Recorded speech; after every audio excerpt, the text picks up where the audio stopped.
School की classrooms की हालत बेहद जर्जर और भयानक है।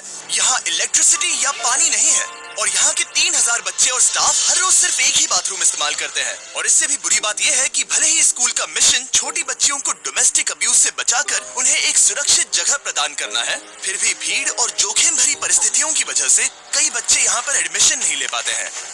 तो इस वीडियो में हम स्कूल की हालत सुधार कर उसे बनाएंगे ऐसे से ऐसे और ऐसे से ऐसे, ताकि इन बच्चों को जिंदगी में एक बेहतर मौका मिल सके। पहले हमने डैन और डैरेन को वहाँ ये देखने के लिए भेजा कि हम उनकी कैसे मदद कर सकते हैं। वहाँ जाने पर उनकी मुलाकात हुई फ्रांसिस से, एक अद्भुत इंसान जिसने अपनी पूरी जिंदगी कैमरून की असमानता और तकलीफों से लड़ने में समर्पित की है।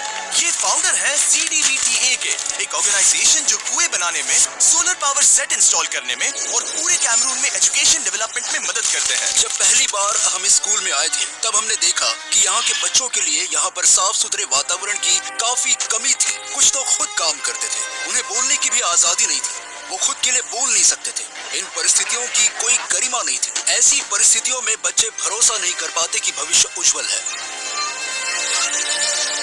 जितने भी बच्चे स्कूल में हैं, वो ऐसी क्लासरूम में बैठ रहे हैं जो बस कुछ कबाड़ से बनी हुई है। मैं कुछ 5 मिनट से इस क्लासरूम में शूट कर रहा था और मेरे चेहरे से लिटरली पसीना टपक रहा था।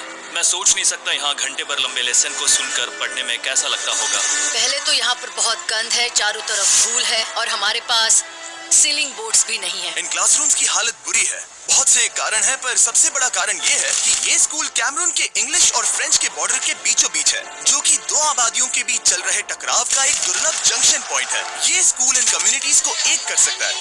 कई लोग इंग्लिश हिस्से से यहाँ पर आए और यहीं पर सेटल हो गए। ये स्कूल उनके लिए यहाँ आकर शिक्षा लेने के लिए एक सुरक्षित जगह बन गई है। पर खराब बनाए गए ढांचे की वजह से सर्दियों में यहाँ बारिश का पानी छत से टपकता है। यहाँ बिजली नहीं है और स्कूल उसकी क्षमता से ज्यादा भरा हुआ है।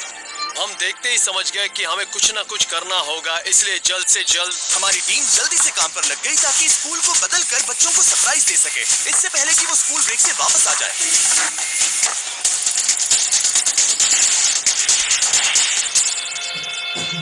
वो छुट्टियों से वापस आने से पहले डैरेन और डैन उनकी नई क्लासरूम्स देखने के लिए चले गए। डैरेन और मैंने नए स्ट्रक्चर्स को देखा जहां हवा आने की जगह थी, लाइट्स और इलेक्ट्रिसिटी थी। रोशनी को फैला दो। मैं सोच रहा हूं उन बच्चों के चेहरों पर और उन टीचर्स के चेहरों पर कैसे हाव भाव होंगे जब वो इन नई क्लासरूम को देखेंगे, बाथरूम को देखेंगे। ये स्कूल भविष्य में हजारों बच्चों के जीवन को बदलने वाला है। अगले दिन फाइनली बच्चों को सरप्राइज करने का वक्त आ गया था। स्कूल के बाहर बहुत सारे लोग खड़े हैं। ये सच में बहुत एक्साइटिंग है।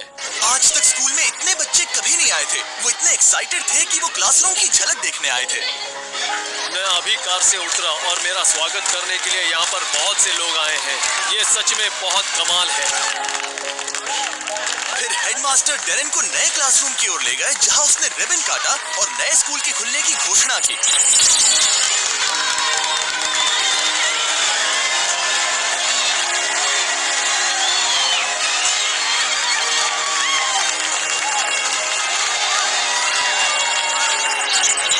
वातावरण सुंदर होता है तो शिक्षा भी सकारात्मक होती है। सिर्फ खुशी ही उन्हें मानसिक रूप से प्रेरित करती है और अच्छे से पढ़ने के लिए।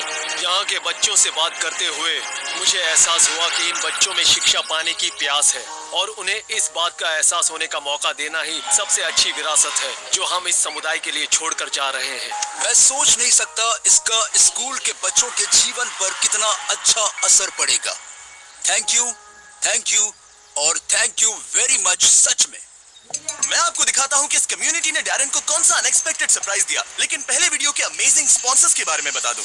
इलेक्ट्रिक ई-बाइक्स, वो फिर से आकर हमारे मिशन को उनकी अफोर्डेबल, इको फ्रेंडली और फन टू राइड बाइक्स के साथ सपोर्ट कर रहे हैं। हर बार उन्होंने दुनिया की मदद करने में अपना सपोर्ट दिखाया, चाहे वो एक ऑर्फनेज को फिर से बनाना हो या साउथ अफ्रीका में बच्चों को हजारों शूज डोनेट करना हो या दुनिया में लाखों कपड़े बांटना हो। साथ ही में उन्होंने कोलंबिया में एक आइलैंड को पावर देने में और जाम्बिया में बच्चों की सैंक्चुरी में मदद की और पूरी दुनिया में सैकड़ों इलेक्ट्रिक बाइक्स भी बांटी हैं। और अब इस साल में 8वीं बार उन्होंने मिलकर कैमरून में स्कूल बनाने में मदद की। इसलिए लगातार साथ देने के लिए मैं इलेक्ट्रिक ई बाइक्स का शुक्रिया अदा करना चाहता हूँ। वीडियो में वापस चलते हैं और अब वक्त है डैरेन के सरप्राइज का। गांव के लीडर्स उसे एक पवित्र हट में ले गए और उसे वहाँ के लोकल कपड़े पहनाए। थैंक यू, बहुत बढ़िया। फिर उन्होंने गांव के बुजुर्ग के तौर पर कैमरून के एक ट्रेडिशनल रस्म में हिस्सा लिया। क्या? पूर्वजों के नाम। अब इसे पकड़ो, पकड़ो इसे।